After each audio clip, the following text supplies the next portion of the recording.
Mechanism of reactions के अंदर हम लोग स्टडी कर रहे हैं कॉम्प्लेक्स स्टेप्स या ऐसे स्टेप्स जिसके अंदर नंबर ऑफ एलिमेंट्री स्टेप्स हमारे पास गिवन हो। तो लेट्स सपोज कर लीजिए हमने उसी का एक एग्जांपल लिया 2a + 3b will gives a2b3। अब आपने लेट्स सपोज कर लीजिए इसके 3 स्टेप्स हैं, आपने a और b को कंबाइन किया जिसका रेट कांस्टेंट है k1 बना ab, फिर ab को विद a कंबाइन किया जिसका रेट कांस्टेंट है सेकंड स्टेप का k2 to form a2b। Third step के अंदर a2b ने 2 मोल्स ऑफ b के साथ रिएक्ट किया तो बनाया a2b3 जिसका रेट कांस्टेंट हो गया k3। अब ये गिवन है उत्तर कि आपको जो रेट डिटरमाइनिंग स्टेप है वो स्लोएस्ट स्टेप बताएगा, और स्लोएस्ट स्टेप इस बार सेकंड स्टेप है। पिछले केस के अंदर फर्स्ट स्टेप था, इस बार ये सेकंड स्टेप है। अब होगा क्या कि रेट ऑफ रिएक्शन के लिए जब आपसे पूछा जाएगा rate expression, order of reaction, molecularity या रेट कांस्टेंट, तो आप सबसे पहले रेट ऑफ रिएक्शन फाइंड करोगे। रेट ऑफ रिएक्शन के general formula -dA/dt slowest step से उठाओगे आप, -dA/dt is equal to minus decrease in the concentration of AB/dt is equal to K2 into एक मिनट यार, तो गलती करते हैं sir, K2 into the concentration of AB into A, concentration of AB into A। अब लेट्स सपोज कर लीजिए यहाँ पे ये एक्सपेरिमेंटली आपने फाइंड कर लिया कि इनकी जो वैल्यू है वो x और y की 1 1 आनी। अब इस हिसाब से पहली बात ऐसा लगता है देखने में कि ऑर्डर ऑफ रिएक्शन 2 होगा, रेट कांस्टेंट K2 होगा, लेकिन यहाँ पे एक प्रॉब्लम है। आपको जब पॉइंट्स बताए गए थे वहां आपको मैकेनिज्म के दौरान बताया गया था कि याद रखें कॉम्प्लेक्स स्टेप के लिए रेट ऑफ रिएक्शन या रेट एक्सप्रेशन के अंदर कभी भी इंटरमीडिएट नहीं आता। अगर इंटरमीडिएट आ गया तो आपको उसको हटाना पड़ेगा। हटाने के लिए क्या करना है, ध्यान से सुनिए, हटाने के लिए क्या करना है, आपके पास जो भी स्टेप्स दिए गए हैं उन स्टेप में से वो स्टेप फाइंड करें जिस स्टेप के अंदर इंटरमीडिएट का रिलेशन दिया गया हो विद ओनली रिएक्टेंट्स और विद प्रोडक्ट्स। रिएक्टेंट, प्रोडक्ट या कैटलिस्ट रेट एक्सप्रेशन में आ सकते हैं, इंटरमीडिएट नहीं आएंगे। तो यानी कि अब आप क्या करेंगे, आप वो रिएक्शन फाइंड करेंगे जिसके अंदर इंटरमीडिएट का रिएक्शन विद ओनली रिएक्टेंट और विद ओनली प्रोडक्ट दिया हो। रिएक्टेंट A और B है, प्रोडक्ट A2B3 है। क्लियर हो गया जी। और इवन आपको जब न्यूमेरिकल्स दिए जाएंगे तो उन न्यूमेरिकल्स के अंदर उस रिएक्शन के बारे में बताया भी जाएगा with the help of this equilibrium sign. Let's suppose मैंने इक्विलिब्रियम साइन नहीं ड्रॉ किया तो हमें फाइंड करना है। तो अब ये फर्स्ट स्टेप पे ध्यान से अगर आप देखें, इसके अंदर इंटरमीडिएट का रिलेशन दिया हुआ है विद रिएक्टेंट्स, यानी कि हमने ये फर्स्ट स्टेप जो है ये फाइनल किया कि सर हम ये स्टेप लेंगे। उसके बाद अगर इक्विलिब्रियम का साइन है तो वेल एंड गुड, नहीं है तो आप एज्यूम करेंगे after finding that step in which the intermediate has a relation only with the reactant or with the products।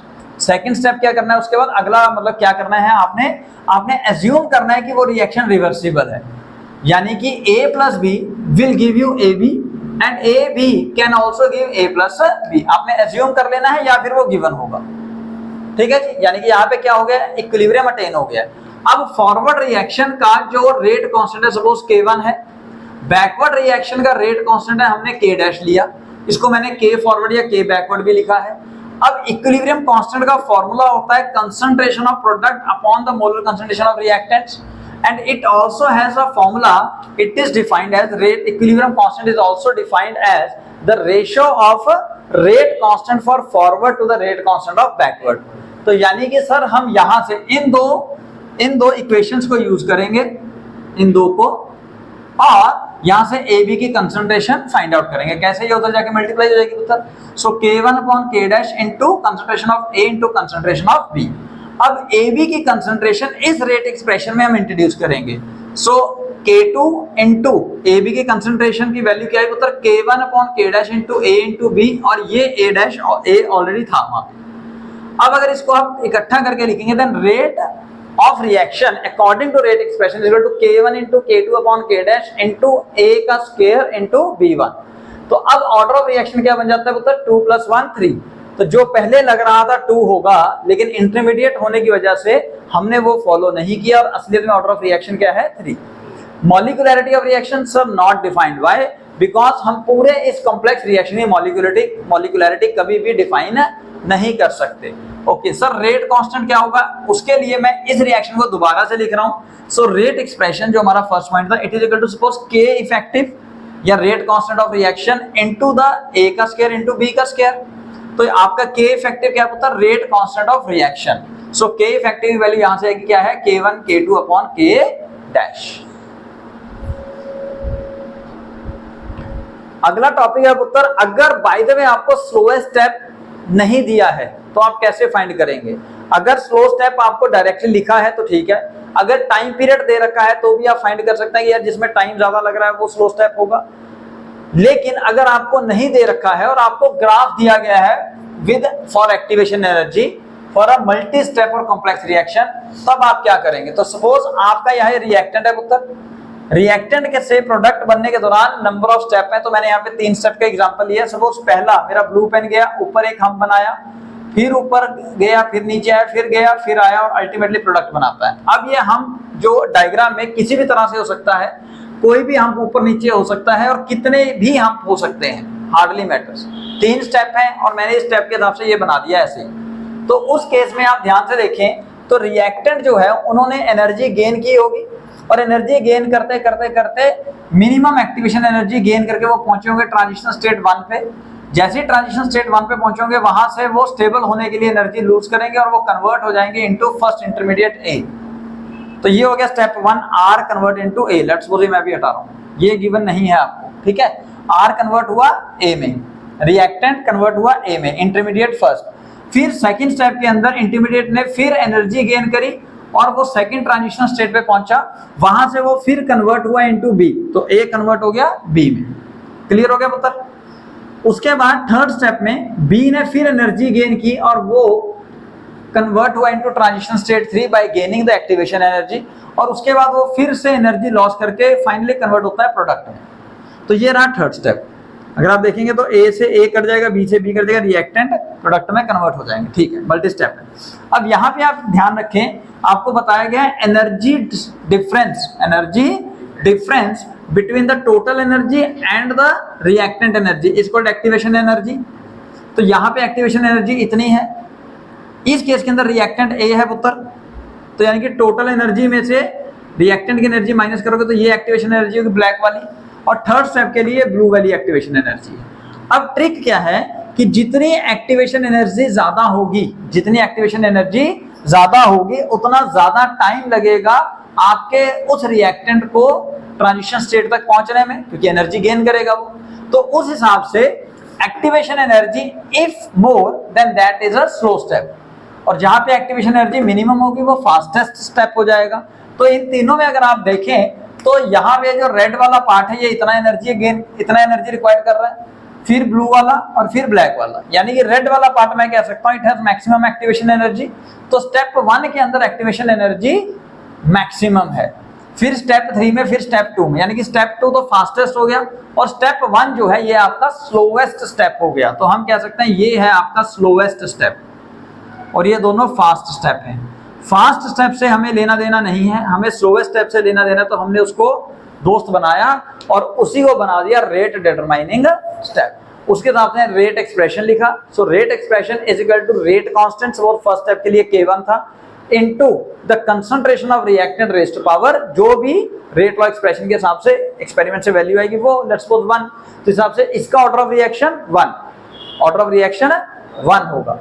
और मॉलिक्यूलरिटी ऑफ रिएक्शन एक स्टेप के लिए बता सकते हैं, सारे रिएक्शन के लिए नहीं। रेट एक्सप्रेशन आ गया, और अगर इसका रेट कांस्टेंट पूछा जाएगा तो वहां पे K1, K2, K3 का कोई लेना देना नहीं, सिर्फ इसका लेना देना होगा जो यहाँ पे आएगा K इफेक्टिव। तो इस केस में K effective is equal to K1।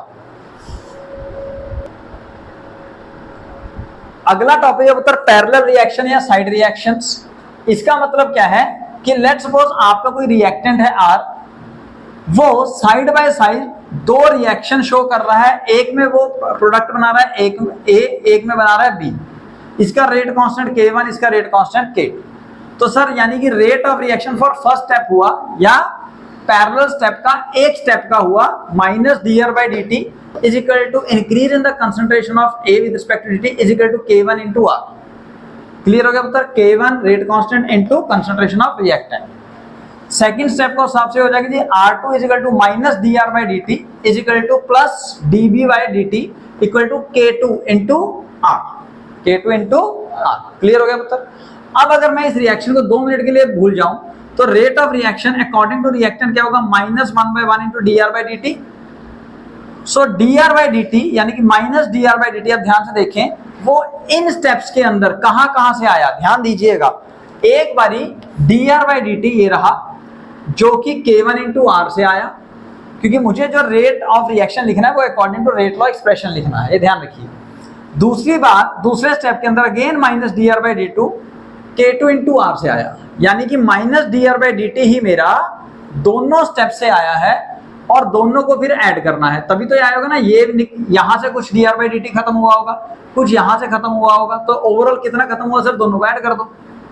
अगर साइन पॉजिटिव आ रहा है तो पॉजिटिव लिख देना, अगर साइन नेगेटिव आएगा तो नेगेटिव यूज कर लेना, लेकिन करना पहले ऐड है। सो K1 into R plus K2 into R। अब मैंने क्या किया, मैंने यहां से R कॉमन ले लिया और K1 प्लस K2, तो यानी कि रेट ऑफ रिएक्शन क्या हो गया जी, K1 plus K2 into R rest power 1, rest power 1। तो ये क्या है, ये है आपका K effective, rate constant for reaction. K effective से हम इसको डिनोट करते हैं, तो इस हिसाब से K इफेक्टिव का फॉर्मूला जनरल क्या बन गया, K1 plus K2 plus so on जितने भी आएंगे सबके रेट कांस्टेंट ऐड कर दीजिए, K इफेक्टिव आ जाएगा। ऑर्डर ऑफ रिएक्शन क्या होगा, या ऑर्डर इफेक्टिव क्या हो जाएगा, 1। तो पुत्र नेक्स्ट टॉपिक हमसे पूछते हैं, वो पूछते हैं half life period for a reaction, half life period for a reaction. तो ये फर्स्ट ऑर्डर रिएक्शन है, यहां से पता लग गया आपको। अगर ये फर्स्ट ऑर्डर रिएक्शन है तो T half for first step कितना होगा, 0.693 divided by K1 rate constant. ऐसे सेकंड स्टेप का टी हाफ कितना होगा, 0.693 डिवाइडेड बाय K2। अगर मैं ओवरऑल रिएक्शन की बात करूं तो T half for overall reaction is equal to 0.693 by K effective, यानी कि इसको मैं बोल सकता हूं टी हाफ इफेक्टिव, ठीक है जी, फॉर रिएक्शन। तो K इफेक्टिव का फॉर्मूला भी आपने स्टडी किया, K1 प्लस K2। अब इस फॉर्मूला से K1 की वैल्यू यहां पुट कर दो। So K1 is equal to 0.693 divided by T half for first step, तो वो वैल्यू पुट कर दी पुत्र। ऐसे 0.693 for divided by T half for second step पुत्र। अब आप क्या करेंगे, 0.693 कॉमन लेके काट दीजिए, तो ये स्टेप आ जाएगा। उसके बाद आप क्या करेंगे, इस पार्ट को इधर ले आइए, इसको इधर ले आइए, then we will get 1 upon t half for first step plus 1 upon t half for second step is equal to 1 upon t half effective for the reaction. So overall formula बन गया 1 upon t half, 1 upon t half for reaction, जिसको आप effective half life भी बोल सकते हो, effective half life भी बोल सकते हो, is equal to 1 upon t half for step 1 plus 1 upon t half for step 2। अब उधर फर्स्ट ऑर्डर रिएक्शन है सपोज, अब आपको फाइंड करनी है activation effective energy, EA effective for the reaction. अच्छा, लेट्स सपोज फर्स्ट स्टेप की activation energy है EA1, सेकंड की है EA2, तो आर्हेनियस इक्वेशन इसके लिए बनेगी K1 is equal to A E raise पर minus EA upon R into T, या फिर EA की जगह EA1 आ जाएगा। ऐसे ही K2 की बनेगी सेकंड स्टेप के लिए, K2 is equal to A E minus EA2 upon RT। K effective का फॉर्मूला पुत्र K1 प्लस K2, सपोज मैं K इफेक्टिव लिखता हूं K1 प्लस K2, तो यानी कि फॉर्मूला आएगा A dot E minus EA effective activation energy effective for the whole reaction divided by RT is equal to ये दो ऐड करके। अब सॉल्व करने के बाद आप डायरेक्टली याद करें, सॉल्व करने के बाद इस इक्वेशन को फाइनल आंसर आता है activation energy effective is equal to K1 into EA1 plus K2 into EA2 divided by K1 plus K2। इसको प्लीज आप लर्न करें, this is very important formula, काफी क्वेश्चन इसके बेस्ड आते हैं।